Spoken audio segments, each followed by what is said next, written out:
Sa makabagong kapaligiran pang-estratehiya, isa sa pinakamalaking banta sa katatagan ng isang bansa ay hindi direktang labanan, kundi ang sistematikong paghahati-hati.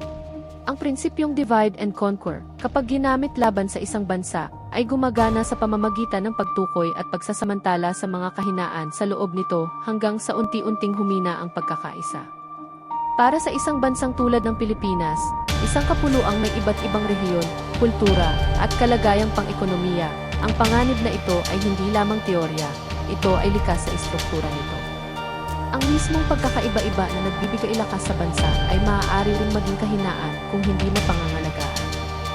Ang isang panlabas na puwersang naghahangad ng kalamangan ay hindi magsisimula sa dahas.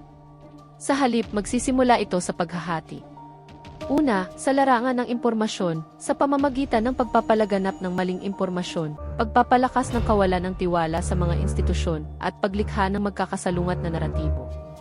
Kapag ang mamamayan ay hindi na nagkakasundo sa kung ano ang totoo, nagsisimulang mabasag ang pagkakaisa. Ikalawa, sa larangang pampulitika at panlipunan, sa pamamagitan ng pagsasamantala sa pagkakaiba-iba ng rehiyon o ideolohiya.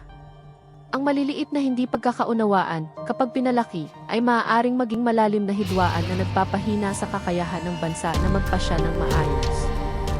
Ikatlo, sa larangang pang-ekonomiya, sa pamamagitan ng pagtarget sa mahahalagang industriya o supply chain na nagdudulot ng hindi pantay na pag-unlad o pagdepende na naghihiwalay sa kakayahan ng bawat rehiyon.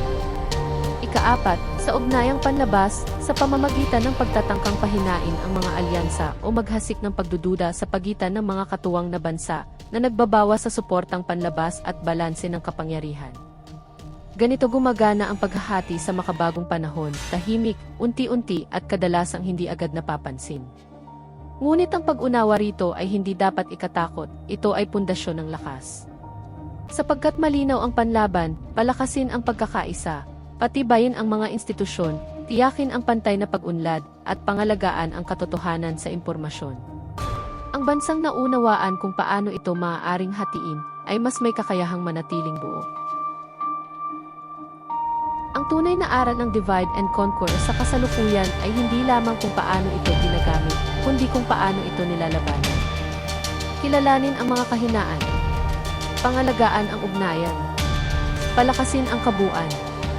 Ito ang paraan upang manatiling matatag ang isang bansang tulad ng Pilipinas sa gitna ng isang komplikado at mapaghamong mundo.